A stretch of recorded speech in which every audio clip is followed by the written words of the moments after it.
Erokamano nyakoro mogi kumiero Ramogi TV odhiambo matinende wan kama mondo mi weche manyien mosetimore gwenge mopogore opogore chakre ne pinyru nyaka gi kindeni. En odhiambo tarik 17 dwe mar 11 2024 nyakoro Mgajuang. Erokamano kumiero Ramogi TV mar mi weche manyien waikore makare ka bende nowasefuono ni odiochieng' mangima kama oting'o mago mag siasa kata ne piny Kenya William Ruto ramoni omiye mana kinde obro chopo kare singo manomiyo oganda jo Kenya Jojbati. Manen jalupne mabende sani koro ogole komno Rigathi Gachagua kone sirikal gi joma siro jatend piny ni nyaka chiw luor ne kanisa. Abira kina bende kore ng'iyo wechego motenre kod jogo manoyudo midhiero kotenre kod wechego mag apanya koro Mgajuang ko oganda omed beda kicha katiyo kod piny ma pacho kae. Ikine malokruok maidwa ni timne chike matayo weche mag osuru e pacho Kenya kwa Ramogi bende koro ni gwelo pach oganda jo Kenya e thuolo mag machiel mabiro.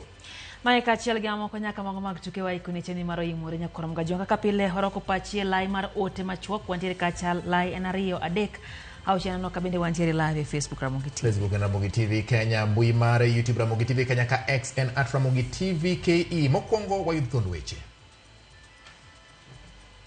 So the common denominator here is mercy because he misled, maybe misled Adore. Nilishindwa kabisa kusikia ati nilikuwa naitisha hiyo pesa na nikajiuliza hiyo pesa nilikuwa naitisha nini? Obila omako jang'wen bang' yangore ni report manyocha ogoni miyo manyinge masi awuoro teke gi achude ok en adieri kamiono kare nyocha odok ka jaode machielo. Trailer no wuok bokale mbele na kaparo no dhi tapuku duogo. Seche mano duogo to jowo bas kama nakete oko mar ndara to ng'iele ndara. Wabeduru motang'. Wabedu mwangalifu. En lit kod achiedh nade ne ji mamasira mag ndara osekelo negi midhiero ka NTSA yango ni kwan masira go pod medore e pacho kae. Onge piny moro amora mosebedo ka dongore ma onge tiegruok kendo tiegruok mar ojende. Riwruoge makedo ne oganda oko kasundo sirikal otiek ng'anyo mar jopuonj mbalariany masani ochungo somo e kuonde tiegruok.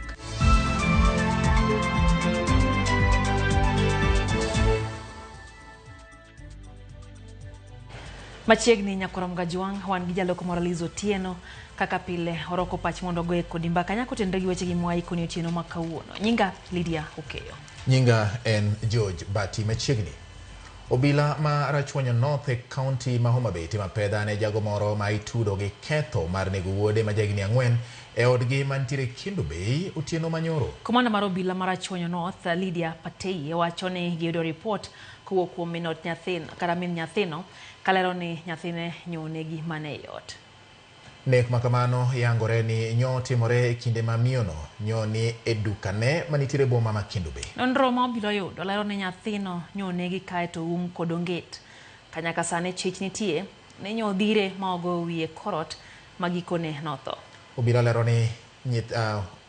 lero ni nyithind jagono mamoko 2 bende nyo ni e yot kendo nyogi neno kaka nyinego nyawadgi no. Kasanya kor Mgajuang podi luwo ndache dichuo no ma kaka ne tindo bila oloso kodwa hiyoro simu. Child had reported to our police station of the assault. Officers wakaenda huko. Is a minor, he's 4 years. Walipata mtoto kama amerapiwa na blanketi, alikuwa amekufa. What we gathered on the ground is that the boy was assaulted by the father and akasababisha injury. Alihit mtoto kwa ukuta, akakose injuries on his face. So mwili wake ulikuwa unatoka damu kutoka kwa mapua. So by the time our officers wanafika, the boy had already passed. They were not able to arrest the father because he escaped, but the minor body was taken to Ngendia mortuary. The suspect is still at large. Alitoroka immediately he realized that the boy is normal. Bado tunamtafuta. Nyakoro Mogi report motelo manyicha ne ogo e tesendo bila ma Kitusuru. Miyo manyinge Masi Awuor nyocha ne oteki gi ji moko kendo ne nyocha ikwaya nyuolane mondo chul pesa eka we miyono thuolo. Makmani weche koro lokore nyakoro Mgajuang bang' obila yango ni Masi ne odhi mana ka chwore machielo ma ok ni noteke. Ewi mano obila omako achije 4 koriwo koda ka Masi owuon mar duoko penjo. Masi Awuor, Brana Ndole, Siran Zimbaru kod Jojo Dada idao dhogi mar manyo adieri ewi mano ma osebedo kawachore ni miyono manyinge Masi Awuor nyocha oteki gi jonjore. Bang' obila yudo report makamano, nonro yango ni miyono osebedo gi chwo ariyo, ka e kinde manyocha imanye ne oringo ma odok pacho ir chwore ma wuon nyithinde. They are customary. They must take cows, and they have taken almost 2 cows to the parents. So he's officially married to Mercy. Adore reported this is his wife. But we are getting this person is married to another man. Brian Nandole, ma en chwore ma osebedo kodak go Nairobi kuom thuolo malo higa achiel, nyocha go report e tesend obila ma Kitisuru, kowacho ni ochich ni jok moko noteko jaode kendo lal godo. Owacho ni jogo manyocha oteko jaode nyocha dwaro mondo michulgi omenda eka giwe thuolo. Bang' obila chako nonro margi, Mercy Awuor no oyudi e od George Odada e kar dak ma Oldonyo Orok e kaunti ma Narok. Kama no onyiso e obila ni Odada en wuon pargi ma nyaka sani gin gi nyithindo ariyo. Odada oyangore ni ne osetero nyaka dhok thurgi Mercy kendo onyuome kaka jaode eka Mercy to ne oringo ya pacho kendo dhi e boma Nairobi kama no oromo gi Brian Nandole. Kata kamano, Mercy onyiso obila ni ne okoteke to ne odok mana ir chwore. The common denominator here is Mercy because he misled, maybe he misled Adore. Nilishindwa kabisa kusikia ati nilikuwa naitisha hiyo pesa na nikajiuliza hiyo pesa nilikuwa naitisha ya nini. Obila ondhiyo Mercy gi Odada kalore ni negi kwa mondo mi orne gi omenda ka giwuondre ni no tek Mercy. Motelo ne mano, jal moro mong'ere kaka Tsira Nzumbaru nyondhi gi obila bang' yangore ni ne ochiwo simbe kendo ema notige kwa Brian Nandole pesa mar weyo Mercy thuolo ka Nandole bende nyondhi mar yanga diera ka be nokwayo omenda go adieri. The reportee quoted a number that was demanding ransom from him. And this number belonged to Soma. Soma was arrested. Walikuja kanishika, niko kwa gari sasa ndio waliniuliza wewe umeitisha 150. Mbele hata hiyo story sijui. Nyaka sani odine gi obila kana onro dhi mbele mar nyadieri e wi teko mar Mercy. Kenya pod ni kamarach korka masiche mag apaya matimore piny maru. Duol mar NTSA wacho ni ji makwan gi ok tin ni 4,000 osewito ngimagi masiche mag apaya nikech masiche mag apaya. Chieng' ni mar apar ji ma oseyudo midhiero ma ikelo gi masira mag apaya. Oganda jiwo mondo mi obed kod ritruok e kinde ma gitiyo kod apaya pachoka. Masira mar apaya oseyako ngima mar joma thoth, joma dongo kod nyithindo. Jomoko bende oseyudo hinyruok ka moko bende oyudo ng'ol kokalo kuom apaya. Trailer no wuok bokale mbele na kaparo no dhi tapuku duogo. Seche mano duogo to jowo bas kama nakete oko mar ndara to ng'iele ndara to chako ng'ielo kendo chako ng'ielo nyaka loka makocha. Kanyo gi kanyo ema lweta ne nodong'ie ndara. To be kanyo no ema tienda notur. Jogo moseyudore e midhiero mag masira mag apaya ni kod lit. Kamano en ranyisi kaka ngima nyalo lokore ataro e kinde ma ng'ato yudo ng'ol kokalo kuom masira mag apaya. Bed kaka ne ancha. Nyathina do bede boarding. Nyathina do bede ngima mana gidakie kapudi ne poge dake kapok ayudo ajali. Koro to ajali no osebedo weche mang'eny. Gik moko kosedhi kaka idwaro.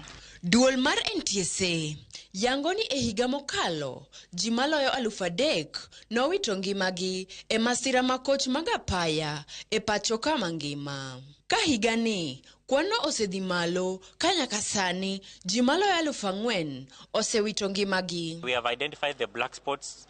What we are doing at the moment is operationalization of the recommendations of the CTSE committees, which are county specific. For example, the main black spot, that one of the Coptic Mamboleo roundabout. Working with the KENHA, we have already seen there is increase of rubble strips. We have also worked with the KENHA to have the danger signs, the signages erected and clear, which is now in place. And then the road markings have also been increased. And the county government has also assisted us to have the lighting at night to be clear. Tendari Takwe omedo jiwo oganda mondo obeda kicha e apaya mar geng'o masira kod midhiero ma ikelo gi masira go. Adwaro mondo kwa jo Kisumu County, jok manie town gi jogo manitiere kuonde mopogore opogore. Ni sane wadhi weche mag sere mag Christmas. Wabeduru motang, wabeduru mwangalifu, seche mwariembe wanga yoregi. I think it's also important that we encourage our drivers to continue going for testing, even for eye checks, medical checks, just ensure that they are medically fit. Because of course we know we are human beings. I think a driver is only allowed to drive for 8 hours continuously. After the 8 hours, I think you should take a rest because many of them are usually fatigued. I also want to urge our driving schools to tighten a bit so that we don't just allow anybody to be a driver when we know they will be carrying lives that are very dear to our people. Arogo Veronica, Ramogi TV. Kodhi mbele ni riwruok mar Elimu Bora Working Group koro kwa serikal mondo winj ywak jopuonj mag mbalariany ma osebedo kanie ng'anyo mondo somo dhi mbele mbalariany ma pacho ka. Giwacho ni ng'anyono rocho chenro mag somo kendo jopuonjre kod jonyuol gi ma sani hinyore. Jafwambo marwa Fredrick Omondi noluwo wachni kendo omiyowa ripot. Seche ma ng'anyo mar jopuonj mag mbalariany dhi nyime pacho ka, riwruok makedo ne ratiro mar somo Elimu Bora Working Group koro kwa serikal mondo oket weche mag somo e lai manyime mondo jopuonjre odogi sikul. As the academic year nears its end in most universities, we call for the Ministry of Education, the Ministry of Labor, and all government-relevant bodies to prioritize an honest and timely resolution to this matter. Further delays risk setting back the academic calendar, creating compounded difficulties for students and their families and the universities. Gima dwaer mondo sirikal ong'e to geno kino gima jo Kenya bonego bed ni ng'eyo ni onge piny moro amora mosebedo ka dongore ma onge tiegruok kendo tiegruok mar ojende. Ma wach monego non matut kendo onego kawe gi pek modwarore. Riwruogno wacho ne jonyuol kadhe midhiero mopogore opogore mondo giyud kaka gichulo ne nyithindgi omenda mag somo kod magi konyorego e kinde magine sikul. We know there are parents who are making a lot of sacrifices to ensure that their learners are in the university.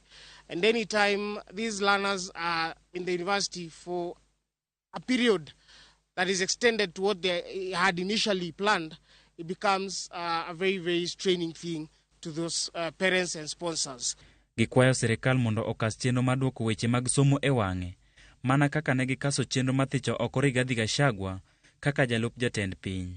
When there was an issue of impeachment, the government worked seamlessly and ensured that things moved very fast.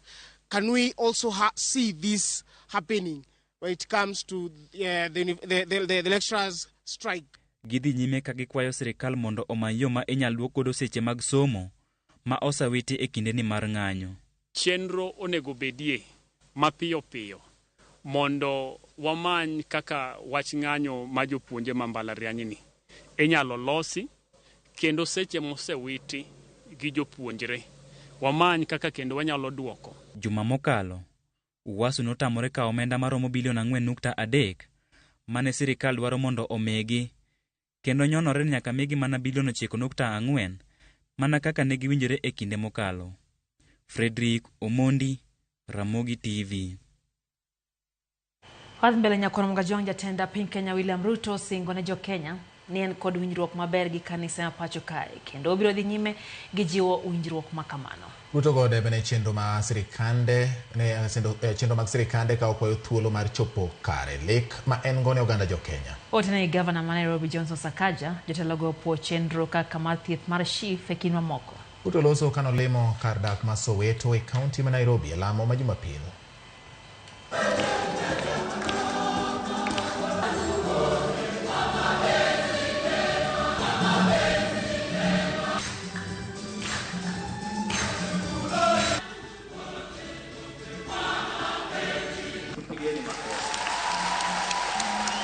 Mumesema watu wengi wananisukuma sana, wewe fanya, lazima ufanye hii, lazima ufanye hivi.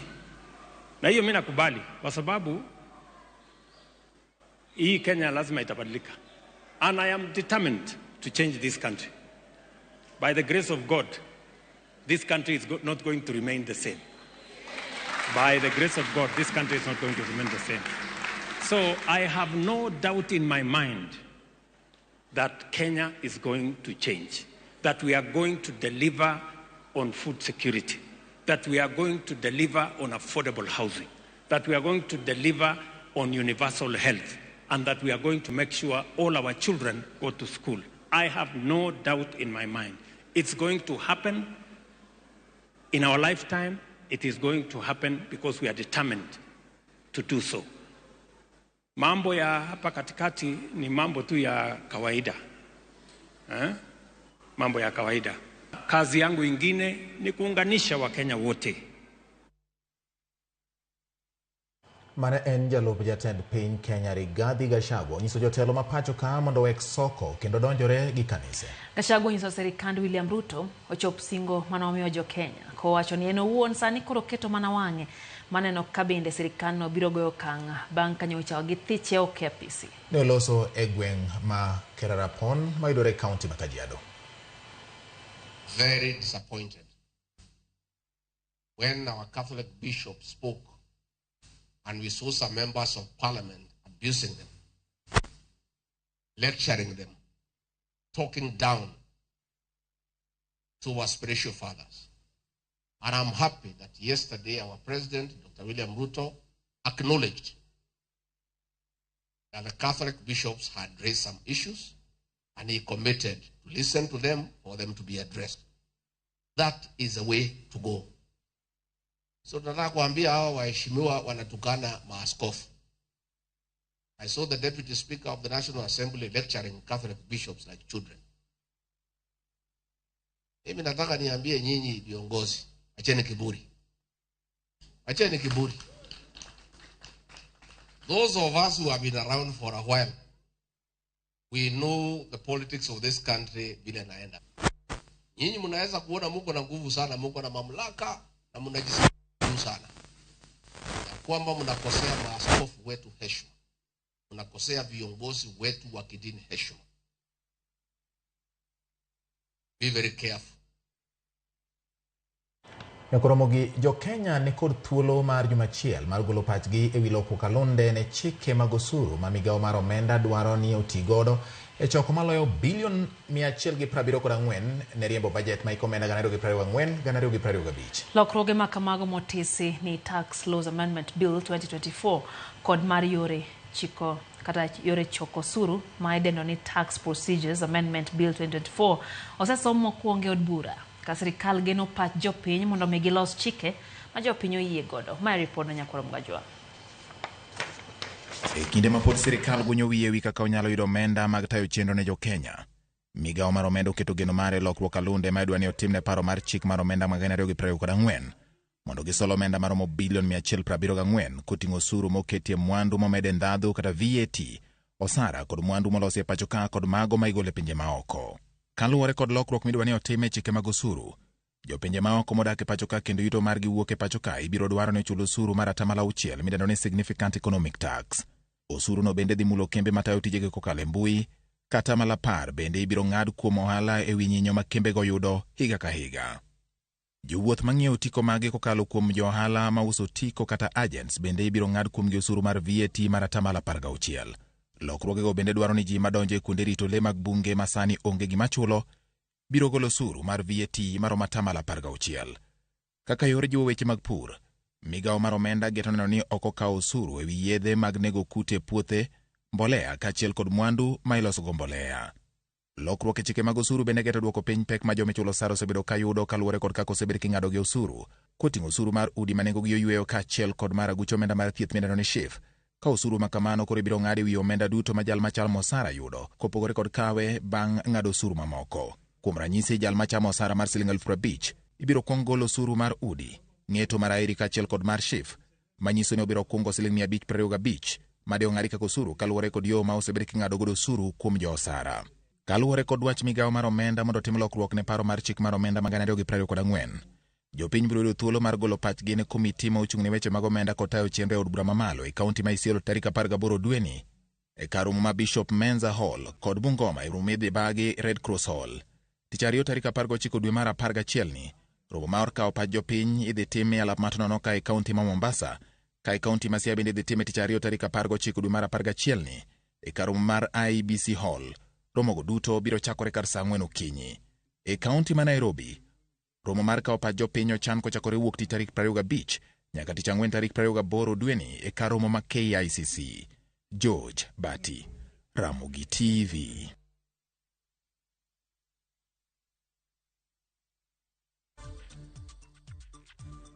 Karen Prario nyakwar mgajuang bangsa adek marotieno chenro en oimorero kamano kuom medo kete mana Ramogi TV kaka pile ne wasingo mar kawo pach nyakwar mgajuang ena kotenda gi weche gima bende waikuno otieno makawuono ne wasingo mano moro wawinje pach ninti paragano kama Monica Kumu nyisa kacha ni entiere Mombasa na mchumbi. Ramogi TV chopeyo makare ahinya kaka mano wacho ni weche mag keny teka ahinya dwaro malamo Nyasaye sama Nyasaye orie bade to nyalo bedo maber to jachien bende nyalo chunge wiye. To mogik wacho ni piny otimo rumbi kendo rumo onego wadogi lamo ka oganda jo Kenya. Wacho ni weche mag neko osebedo mang'eny e pacho kae. Job Jagongo nyisa kacha chani embe entiere kodwa kae to wacho kanyo ni pak gi puoch ne Ramogi TV kuom nyiso oganda gigo matimore e pacho kae. Erokamano ahinya. Eno bende ote mar Onyango Beshte. Onyango nyisa kacha chani en bende sechopo kata kamano wacho ni Ruoth emorit ngima jopiny nikech polise mag traffic to wacho ni ng'eny gi odich mana gasoya kendo dwaro mana gimoro ir jopiny. Ng'eny gi weyo weche motenre kod luwo chike mag apaya kadho nikech wechego mag asoya. Kauli Bernard kantie kaunti ma Migori nyisa kacha ni obila mondo omaka dichuono mondo otere doho kuom nego nyathine. Mano tim marach kabisa.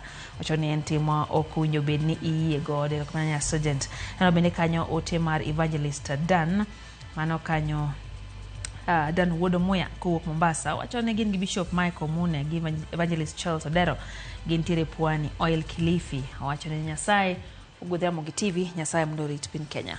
Erokamano ineno ka ji medo ndiko Odhoch Joshua Soja urikatino wacho ni winjo kendo waneno makare wan gi min Joy Antira Moso Lang'ata e Uriri to lela ng'iso ni Mosna Lydia amora nyagi weche manyien mag Ramogi TV odhiambo makawuono. Mwalimu Asariko Ngalo kantiere Masara Golden City wacho ni good evening but asekete chenro kendo weche manyien magoimore molmos amor gi kako kelo weche manyien.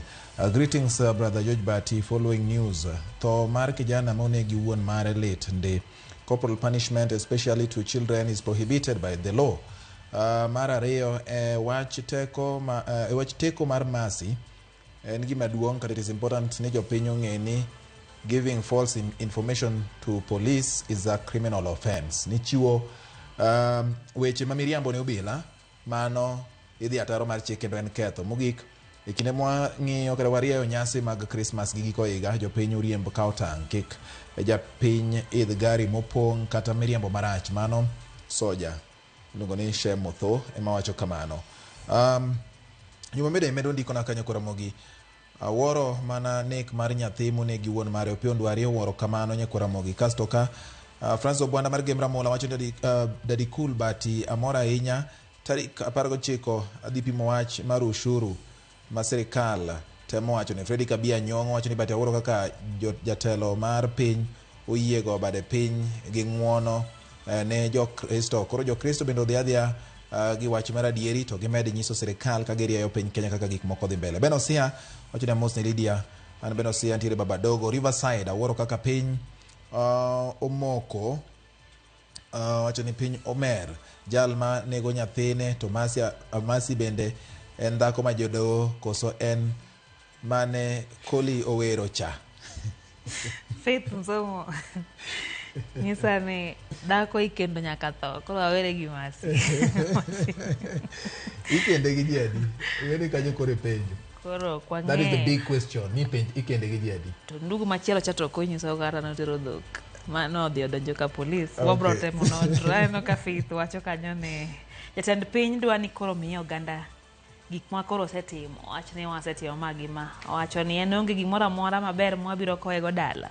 Openjo kamano. Waonge kod duoko Faith kata kamano ko mote mar Diwor Lucky wacho ni embe ntiere kod Beldino Richo kachiel Geri Korecho ntiere kod chenro kata kamano gin kod kuyo kanyo gelalo George Ochieng mano Don nyakwar Beldino Richo makochia wago musanya Nyasaye mondo mi hocho mowinjore kinde gi bende untiere gi pek.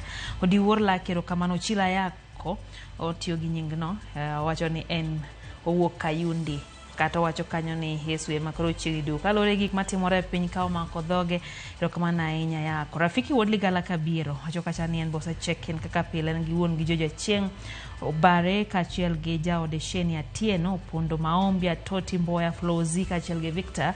Erokamano ahinya. Ruth Nyathi Ochieng' wacho ni en bende josiasa ok owinjo mi platform e kanisa ok en kar go siasa. Wacho ni entiere umoja inako. Masi Nyagato wacho ni Kisumu Nyamasaria weche gi leri ahinya. Alisa Bia Nyong'o wacho kanyo ni entie kodwa, kata kamano wacho ni miyono timo tim makoro pod ging'iye ga ngoch tiang'.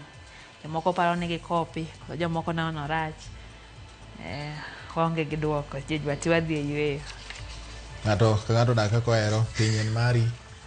Sama koro chandruok omaki midhi ka polis bende in tieko mana gi kaka ing'eye. Koro ing'iyo ngima mineno ka nyalo konyi koro mogi wadhi e yweyo machuok ka waduogo Lydia kama ifadho ne oya. Wacha ni gidage ngima mager. Donge koro piny ng'ato gi piny. Ayo nyakoro go jong waduogo bana ga wachoke.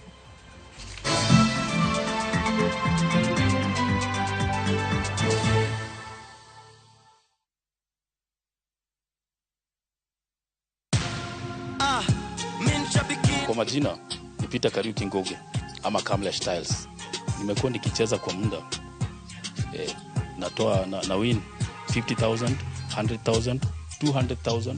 Leo nimekujia check ya 675. Nikihesabu zote naweza kuwa nimewin 1.3 na nitaendelea kucheza.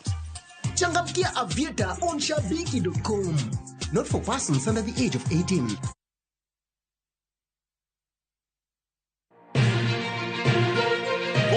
Chuny boma ma Nairobi machiegni gi Naromoro kokale gode koda ore kendo mol e gwenge duto ma pachoka. Okinyi kokinyi wayango ni kaka piny oru ma en rupe kama wami nonro to kod chal mar fwambo wa encourage conversation wamenyo ni weche mamako ngimani. Job restructuring kata state restructuring ok promise ni kiwitu tich ka tedi yudo tich ka kendo in gi duol e mbaka oromo watudre gi reporter marwa ka en Homa Bay, Mombasa, Kisumu, Migori, Kisii. Wabedo gi twak kachiel koda ka jolony weche mopogore opogore. No wamiyo parliament a lot of authority. To authority no gitiyogo mana mondo konygi. Tudri gi Joyce Oduor, Sharon Ong'ao kod Cleophas Oluoch e chenro mar Rupiny kod Mbaka Oromo. Wuok tich nyaka tich abich chakre sa 12 okinyi nyaka sa 5 onyango e Ramogi TV.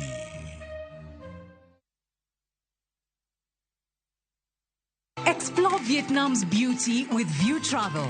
Enjoy the Hanoi City Tour, an overnight cruise in Ha Long Bay, thrill at Ba Na Hills, and tour Ho Chi Minh City, and so much more activities. Our 9-day adventure of Vietnam starts from $2,445 USD per person sharing. Angukia deals moto na View Travel. Book your dream Vietnam holiday and lipa pole pole. Visit viewtravel.com or call and WhatsApp 0703 254 254. View Travel. Dream, explore, discover.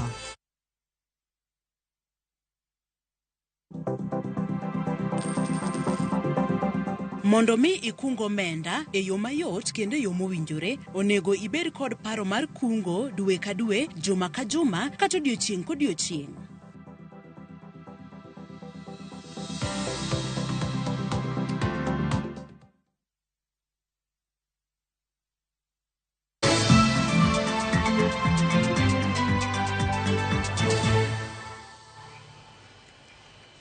Machiegni kendo nyakoro mga juang chendo eno imore wadhi mbele gi miweche manyien. Miyo moro ma jahigni 32 dhi nyime gi yudo thieth kendo Adventist Hospital e kar chung'od bura ma Karachuonyo e kaunti ma Homa Bay bang' ka wuon pargi nomonje mochadhe marach gi ojalo. Monj mar miyo obiro e kinde ma lwenje mag kit chwech osebedo ka jimbore e kaunti ma Homa Bay. Gino ma sirikand kaunti no komakore kod riwruoge mamoko osebedo ka kedogo. Lwenje mag kit chwech en achiel kuom midhiero madongo ma sirikand kaunti ma Homa Bay osebedo ka kedogo ka gitiyo machiegni kod riwruoge mamoko mar neno ni joma mine obedo makare kendo ratichgi ok orochi. Kata kamano lwenje mag kit chwech go pod jimbore kendo nitie mine maneno matek e keny ma gintie. Rosemary Atieno sani ni kod rem mapek e osiptal ma Kindu Adventist kama ne oringe kode bang' ka wuon pargi ma gisedago kuom higni 2 ne ochadhe marach mokalo gi ojalo. Kuom higni 2 gi wabet kode ka dhi tieko higni 2 to chako timbenego. Omuko od mabati, oringo lal.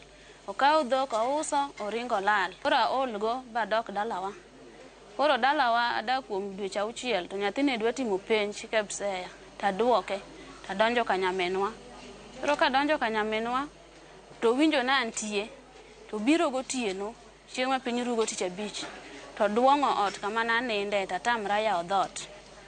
Taluongo agocho ne nyaminwa no to biro. To kowinjo ka nyaminwa biro to ringo odhi. Rosemary Pimoni ne owere kod wuon pargi bang' ka dak ne otamore kalure kolweny makinde ka kinde kendo ne odok ka nyamin gi machine kod kama ne okende no mondo nyathine ne odhi otim penj ema ne orade kod masira no. Okoni wuon pargi no ne oliwe gi ojalo ka odhi omo pi aora moro mantie gweng' no kendo nyaka sani pod en kor rem mapek osiptal ma pod okwame no. To kwe chopo manya pok watuomo pi wa nyaminwa ochopo e dho yawo odwa tuomo pi takulora gamo kube achoro to ka chung' kama tapoye kochopo to chako mana tong'a. To kotonga to nyaminwa go uwi to mone mano wuok. Pero yuora ochopo to tinga ga piko to kela e osiptal. Koro akwayo jowetena konya uru. Niwach otongo lweta ok anyal mulo gimoro amora, otongo wiya, otongo bamba. Koro akwayo bilo dhi mang'eny kaka wuok e osiptal bende onge. En tema okwede gi jokanyo riwruoge mosebedo ka kedo gi wach lwenje mag kit chweche kaunti ni madwa ni obila mondo okaw okang' mar kum ne joma osebedo ka nyayo timbe makamago ka jiwo medo timo puonj ne jopiny mar thegruok e lwenje mag kit chwech. Nikech iyudo ka ng'ato nigi ng'eyo mar gimoro to obiro make decision moro ma owinjore.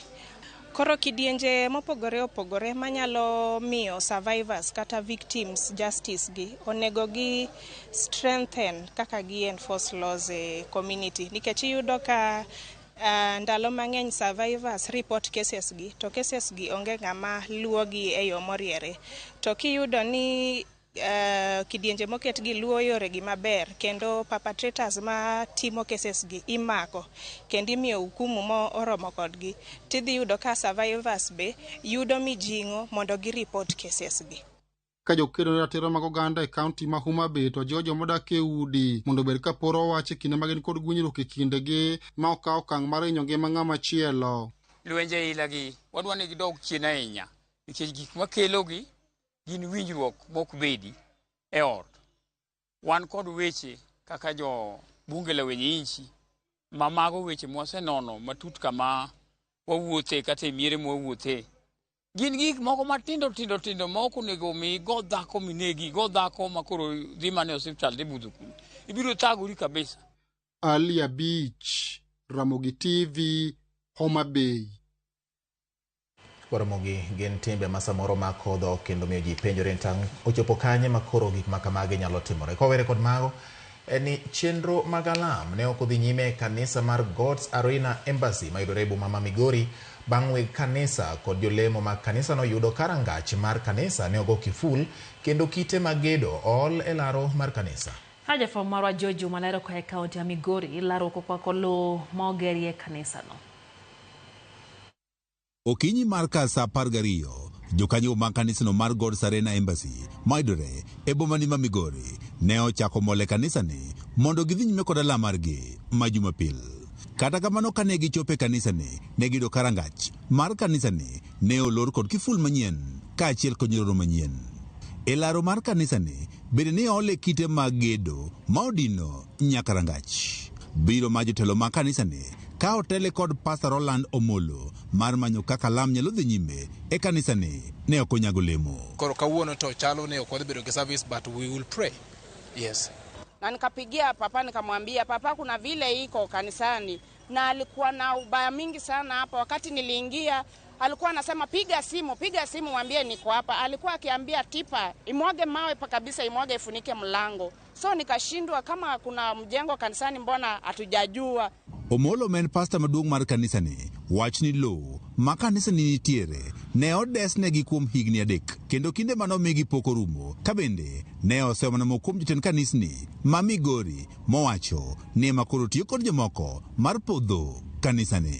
One of the pastors of this town, I will not mention his name, a good friend of mine Miluongo ni Tom Were nonge wuon lobni endi to tudwa kode to wagadho church leaders to modho romo kodi mongiswa ni lopa ni endi ene court kech na kaw loan kode koro kata koponu rente sani okunyange okunya ngiewe nyama ngiewe kuponi I win case kata lose case from the wachule every yearly embe nawe kumgimate mare kono romo kode mano ngiso ne kiko bed gi luoro lobno pok ngata ouso ne kata bank pok ouso ne ngata nikech pok gitiekore gi wach moro pok gitiekore kot ambi dhira nono nia ang'o ma ji dwaro in the kingdom of God maduga penjora ni kare joma donje kanisi nigi ang'o matimore is it a business kose nango nikech man of God kane nigi members biro ka jomoko neno mana ni omayo ji members ineno akeni mane kiyini momiyo ng'ato nyalo bukore timo gima kama. Pastors ma kanisa ne okwedo weche maliekore ne piny owacho ema yware kodgi kagiwacho ni en ywaruok ma kanisni. So it's just a church politics. There's no county government on this. The government is very innocent about this. It's not part of this thing. Chakre mana donje kanisa kae wasekale lwenje mang'eny kendo jatich Nyasaye osekale lwenje ma penjora niya yani kare Christianity ka kare ji nyalo yware malich kama. Kata bed ni ten kanisa ne wacho ni darogi eloni eyo mok ni kare ne wayudo barua mondiki tarik 3 dwe mar 5 mar higani mowuok kuom okil manondik ne kanisa ne mondo koro gidare loni kapok oromo tarik 1 mar dwe mar 11 mar higani nikech wuon lo dwa tiyo kod lope. Ne wayango ni uso mar loni ne olandi achiel kuom gazet mapacho kae kendo jogo mantie kod gombo mar nyiewe ne okondo kochwal dwaro margi tarik 3 mar dwe mar 2 mar higani. George Juma, Ramogi TV, Migori. Moko kuom jotend dinde pacho ka okwayo nyithindo ahinya to mago mapod nie skunde mondo mi oti gi thuolo mar rusa mar Desemba ni e bero mich mar wende mag pako Nyasaye kaka achiel kuom yore mag thegore gi time mag machienglo ma ithoro nyae ndalo mag rusa. Kane giloso e kanisa mar Adwena ma Njura mayudore Ringa e kaunti ma Homa Bay e kinde mar nyasi mar sidho ayanga, wer motis ni thuond mula ma wer gi jower mag Njura Ambassadors, jodolo mag Adwena kod jokanyo mamoko ono yuoro e nyasi no medo ni wer ni kod nengo maduong' e dongo mar nyithindo ka giwacho ni somo kod wer ni kod tudruok machiegni. Tukakoro jalonye weche telo David Matinde ojiwo piny owacho mondo mi oket okenge mowinjore mar siro mich mar wer e nyithindo ka director mar Njura Ambassadors Kwaya Alice Ngaji to nowacho ni nyaka ne gichaki chenro mar wer ndalo midhiero mar corona. Wendego osekonyo riyo nyithindo mathoth e kanisa no kod gwenge. Ni thuolo mibire kanisa yud thuolo mondo ifweny ni nyathini bedo buti e kanisa kanyo mondo ogeng'i ne weche manono ma nyithin Nyasaye nyalo yudo thuolo mondo odonje. En ni ka jok matindo riwore kendo gitiyo tijni to gik maricho kaka mako ich moyugo ok debedi weche mag njore bedog piny. Program mar education ma wago man nyithindwa otim oyombo mana secular mag dhie class to en migawo mariwo nyaka kanisa nikech ang'o the work of education and redemption is one. Tamuma wacho ni ka jok makare nie loch to piny dhi maber to mondo wayud jok mabiro bet e loch mondo piny odhi maber jogo mong'eyo Nyasaye nyaka wachak gi nyithindo matindo gi nikech kata rech bende idolo mana kapod tin kapod numu. Koro wendegi bende gisiemo wago jogo man gi timbe moyugno ikwerogi wendegi be kwero jotelo ma ok rit piny e yo maber. Wago erokamano nikech gimedo chorore nyaka e yor somo. Gihero somo kendo kawuono ka wayudo thuolo mar bet gi launch mar audio 2 and 1. Audio 1 ne ok wa launch nikech corona issues but sani koro watimo launch mar 2 go. Wamor kabisa kendo wamor kwayudo support from Ramogi Group. Siaya mane osedhi rutaya ojiwo mondo bed kod riwruok e kindgi kaka yor dongruok. Majip mochiw gi jagoro mar riwruok mar jolweny ma oserutaya gwenge mag Ugenya kod Gunja Tom Juma. Owacho ni jolweny go nyalo biro kanyakla kendo jiwore yore mag bero ngimagi to kod uchumi. Noloso nyasi mar hingo higni 10 nyaka ne chak riwruok mar Alego Usonga Military Retirees Organization kata Alumiro ma en mar jolweny moserutaya. Oteno bende ne osir kod riwruok mar Defence Forces Comrades Association DEFOCA.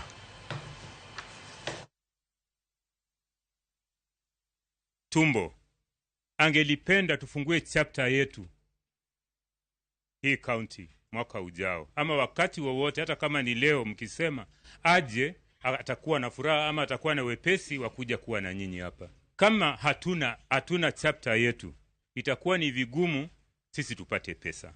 ama tusaidiwe. Kwa hiyo ni kitu ambayo inatakana tufanye kwa haraka. Ukiona mwenzako ameretire na maenda, unajua mahali ya kuingia hapa baada ya retirement iko mingi. Wengine wanaingia ni kwa mama pima. Every 24/7 mama pima. Hiyo mtu anajisaidia.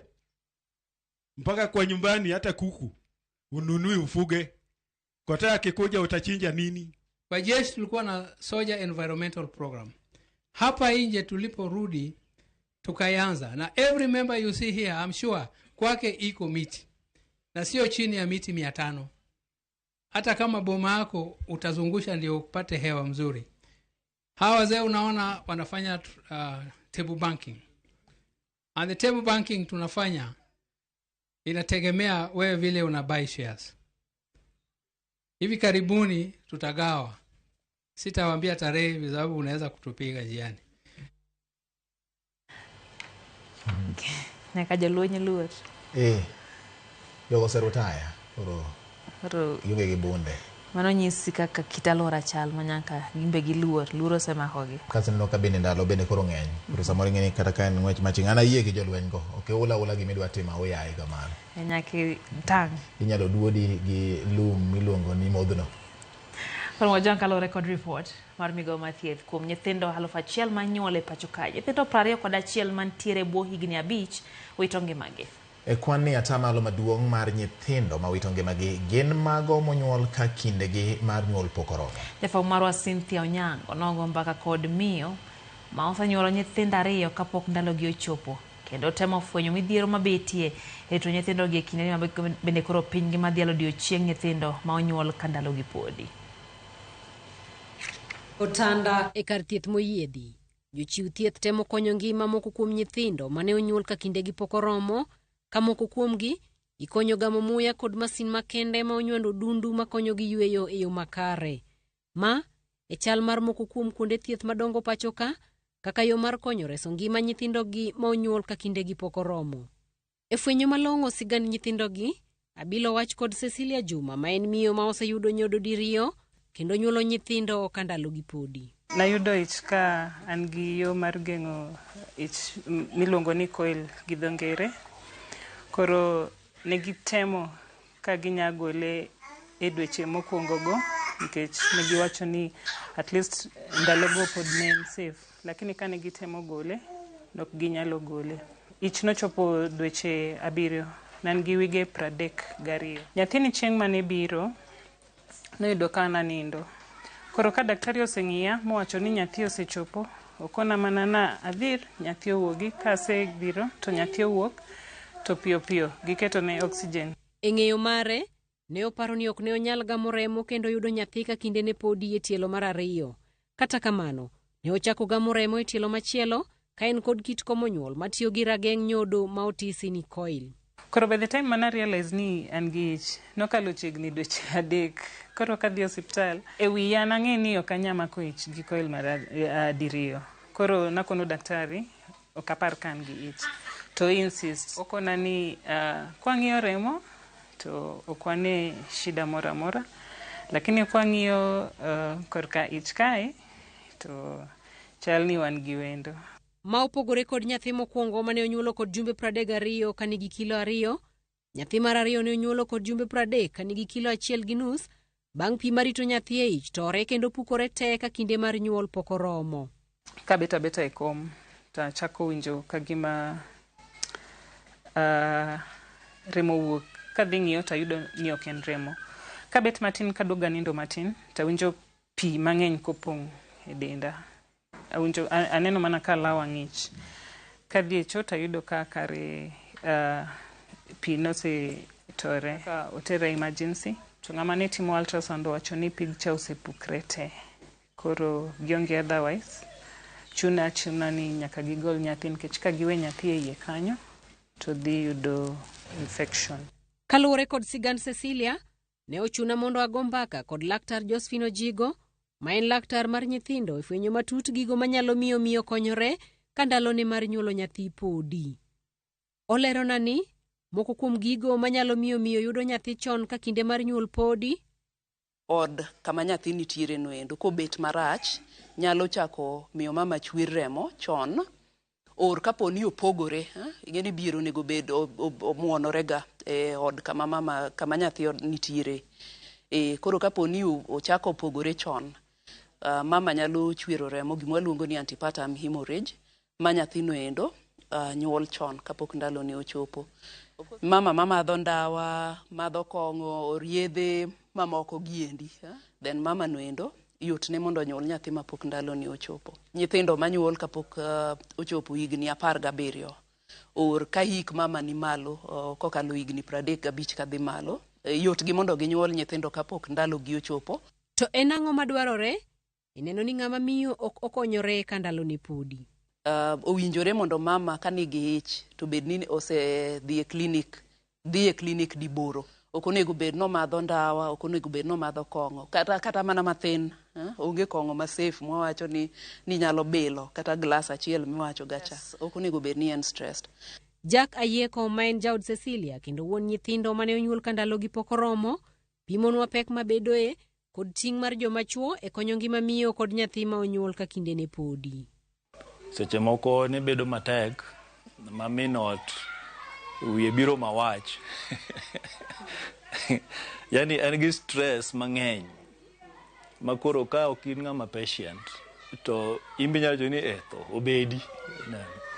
Koro natemo hoye, atemo encourage, a handle kama nyalo, kaka nyathi ating'e seche moko tieno thuru onge nindo. Ng'ama dichuo koro nyaka donje line no, oyudo kaka koro yudo pesa mondo cover that gap mantie.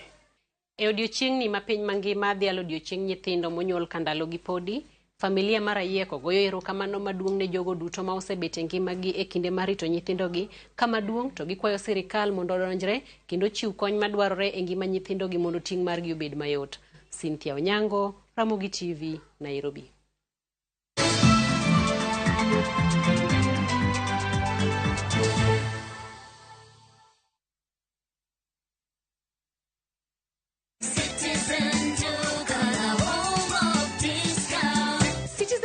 The home of discounts inakuletea this week's Mama Safi package from Quickmart. For only 906 shillings, utapata 1 kg powder detergent at 329 bob, 800 grams bar soap at 149 bob, 4-pack white tissue paper at 189 bob, 140 grams toothpaste at 199 bob. Hizi zote ni less than 1,000 shillings, meaning utasave 219 shillings ukitumia Citizen Duka. Piga *487*5#. Choose Quickmart, then select Mama Safi. Lipa na ukisha lipa utapata message ya kwenda kuchukua package yako kwa Citizen Duka counter ya any Quickmart supermarket karibu na wewe. Citizen Duka, home of discount.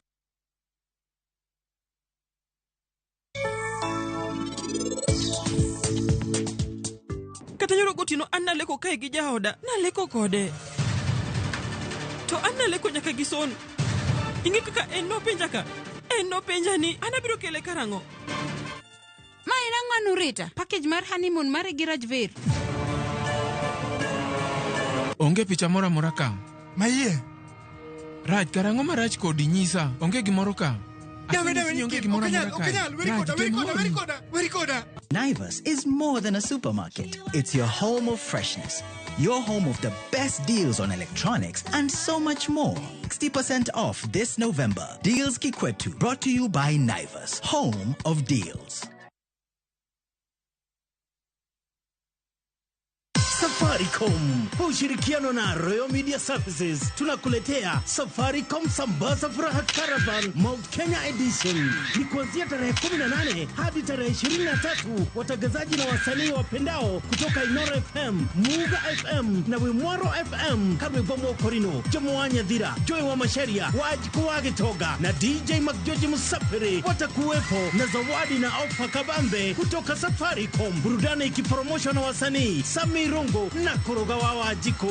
Tarehe 18 tutaanzia pale Kabati, Keno, Maragua, Muranga Town, Mukuyu Market, Kagema na kumalizia Kiriaini. Ni sherehe na bwembwe msimu huu wa Krismasi kwenye Safaricom Sambaza Furaha Caravan kwa hisani ya Safaricom na Royal Media Services.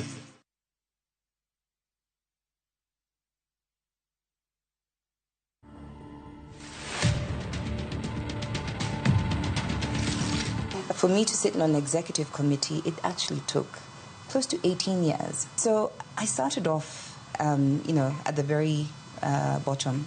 See, the other day I did an interview where they said, what was your first paying job? And it was actually in a coffee shop. I could not understand how people could spend 250 shillings buying a cup of coffee. To watch this story and more, download the Citizen Digital app today. Kenya's #1 app, Citizen Digital.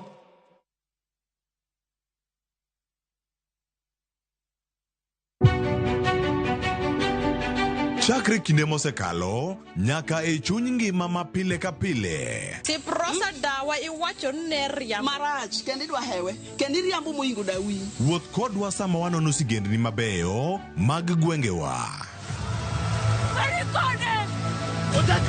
Ng'e ber kod rach, mor kod kuyo ma ng'ato nyalo yudo e wuodh ngima.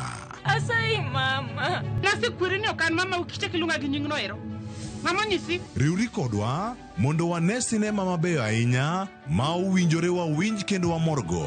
Kendi ng'eno wono sipi mabeyo. Lakini nitie kuma kete mami. Winam Cinema.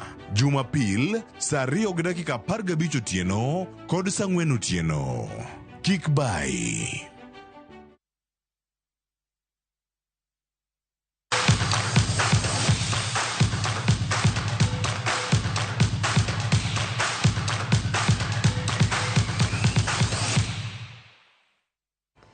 Machiegni nyakoro mogikoro wadonjo weche mag tuke. Bang' lek mar Kenya tugo e tuke mag pinje Afrika higa mar 2025 e piny mar Morocco gore Luanda, Harambee Stars biro tugo tugi mogik e grup mar J e kindgi kod tim mar Namibia. Stars ne dwaro mana amodhi mondo mi gibed gi lemb geno, kata kamano amodhi gi Zimbabwe nothichogi oko.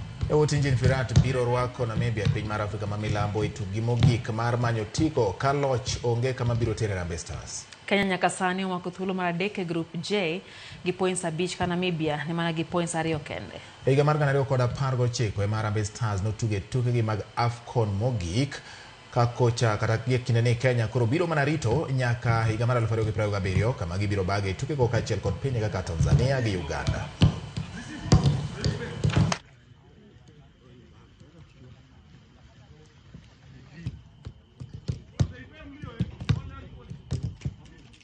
Club mar Kenya Police Bullets noyudo loch margi maduong' e tuke adhula lig maduong' mar Wakeini pacho kae bang' leo club mar Wadadia gonde 6 kuom nono lap ma Mumias Complex. Club mar Trinity mane ochako lig ma season e yo makare noyudo loch bang' loyo club mar Kispet Queens gola 1 kuom nono e lap mar Our Visit Ground e county ma Nakuru. Jacqueline Chesang nolo ne Trinity gol no makende ka gol no mabende en mar 5 ne jatugono.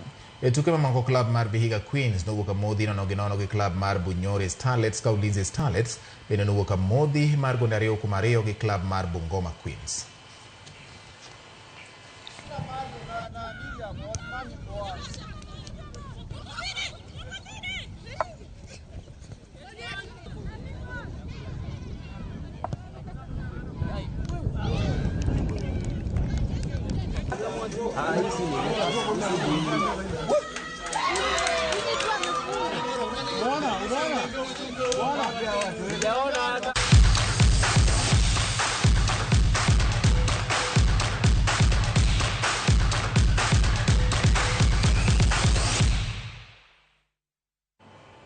Kanye mwatieke chendo ni maro imurenya kwa mgajonga kama kapok wadhi kaka pilano kama kuom otego bende waseyude studio ka kutende kod weche wa manyien neno kanyo ote mano mara Ruth Nyathio Chieng kanti umoja inako na nikachi wacho ni intie kod kwedo wach mar kanisni bedo ni nyalo goye siasa alisabia nyungu wacho kanyo ni entire Ugenya awiti jarodi nyisa chakata ni embe entie kod mora nyaka ka weche gichopo ne yo makare kamano wacho ni watema na jiwo Uganda ena awiti jarodi wod nyaimbo wacho ni entire Pogi kaito bene no kanyo ote mar mola Mano Tasman Mola kanti Ruiru neno Ashak Muhammad kanti Bungoma neno bende Alo Joel Ivona Abdalla nti Mombasa John Ayemba wacho ni moranya gi chenro Steve Nyakwaragai wacho ni ogomo kakene anyola malalo wede kod osiepe iko masir ni maga paya wacho ni late ka ng'ato nyalo lalo ngimane kuom dakika machuok kende ma masira timore to ng'ato oselalo ngimane, wacho ni en gima lit ahinya.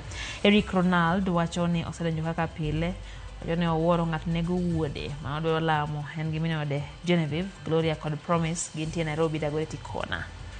Ero kama naneno ka MJ ma udaleko ka ugagi mano mejo kwiri koni tho waol gi timbe machienglo ma Homa Bay kila uchao mara nyathi otimore nade kiam ng'ato beto jaode ma county mane oir Homa Bay mano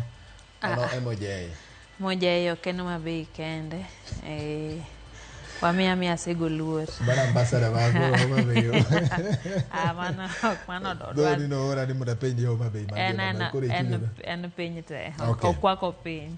Okay. Mwalimu Ambrose Ochieng mano wuod Nyamayanga kantire Sega kachiel ko kwala mano mar Mamalismo market masega ge kwala koni en Ramogi TV yo makare kenda mora yenye gi weche manyien mag Ramogi kinde duto puonj kendo miyo wang'eyo gik matimore. Kasto Francis Obwanda wacho ni bati wuoro kaka weche pek e pinywa ma wantiere sani.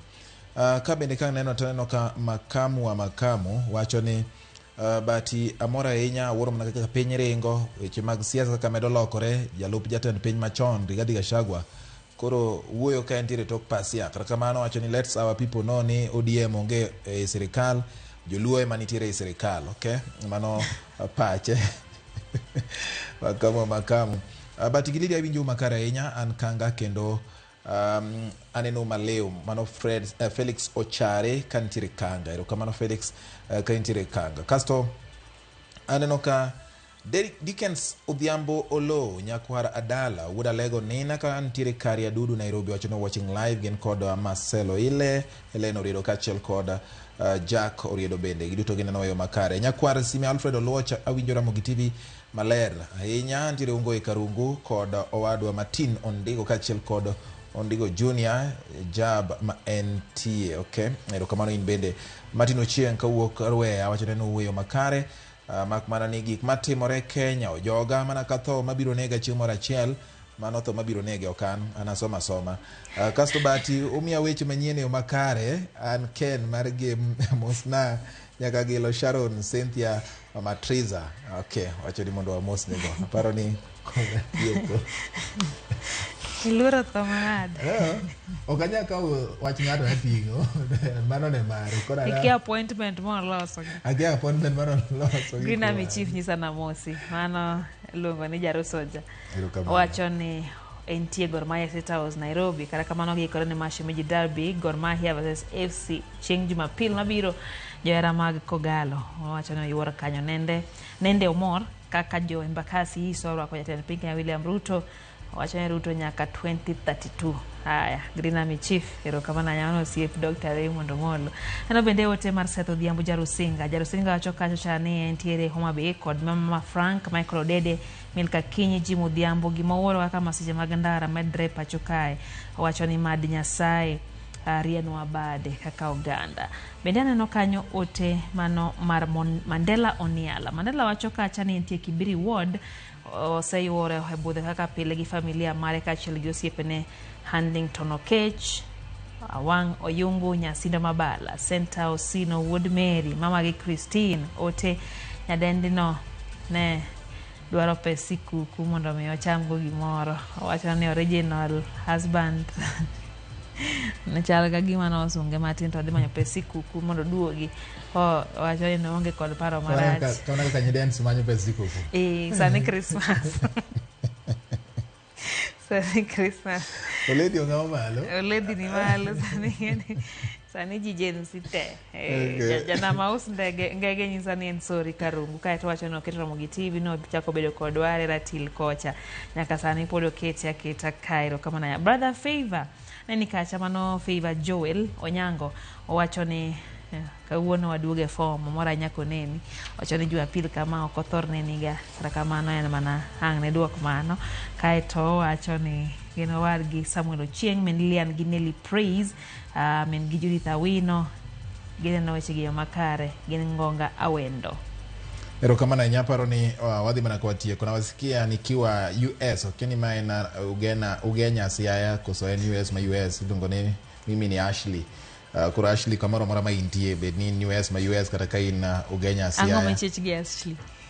Ashley samoro ni an US mar me Minnesota. Dongando kora ami thuolo koro kamobede no giduto ta gichalre. Kasto wuod min Ogel. Dichuono nego maki matwe kuom monjo jaode. Mano kaluwore kod kot mare. Onyango Moyo neno malera ahinya ntiere Lang'ata Nairobi, Nyakwar Ogweno kantiere Homa Bay, amor kodu sana ka kukelo weche manyien. Ramogi TV utimo maber kendo wamor ahinya ka kumedo dhi nyime. Fidel aneno maber ahinya ka wuok Nyakach Jimo kendo amor gaso Fidel Okambo kaya Sindo Bati. Ang'o matimore Kenya manek otimo newan Mosna Hilary Owadwa kantiere Nairobi. Anano ka ajali mano honorable ajali mano Jarongo ajali wacho ni en to wacho ni mundu ani olok pachgi ka osekendi to kon ng'ama kendi adieri moloyo wacho miriambo mondo idhi nang'o moko kiduogi kaw Christmas kokibigo. Wacho ni ok en wach magiyiego ahinya wach dhi kaw Christmas ka tiduogo. Kata kamano Faith to osenyiso ni kendo gi nyaka githo koro kwang'e adier. Baba Africa mano Bahati Africana wacho ni Gachagua pod nigi thuolo mar golo duonde thur kae kosone nang'o. Men gi yuri sadhiambo kod wuon gi okaw mos Moriso Kenya pane sa oseromo George Bati. Moko somo kawuono ka ruoth orito nyikwara mga jwang' wan be orito wana som kendo chama chiel. Aworo mana ka mine samoro nyalo weji gi mata gi kendo ya ot. Weyo ya gi kendo. Koro ng'ama biro muko nikech kendo be ng'ama dichuok de muk. Ati gi muko. De muk kiteka. De gi muko. Ariange loko manyien. Erokamano Nyakwara Moi kuom bedo kodwa Ramogi TV. Weche manyien mago imore chakre ne wachake nyaka sani. Ka kamano ajaloko mar osebedo Elizabeth Otieno loya mosiro weche gi kuwuok e odwa mar kawo weche manyien. Reporter osodute kamoro amora ma gintie to kod in bende mikawo thuolo mari mineno wachako nyaka giko. Director marwa iluongo ni Bob Wafula jago picha maro iluongo ni Lewis Nyakwara Moi kaya odutute mosiro weche gi. Poj gi pak nyinga en George Bati oriti masani. Kwa mga jwangu nini makare nyinga Lydia okay oriti masani.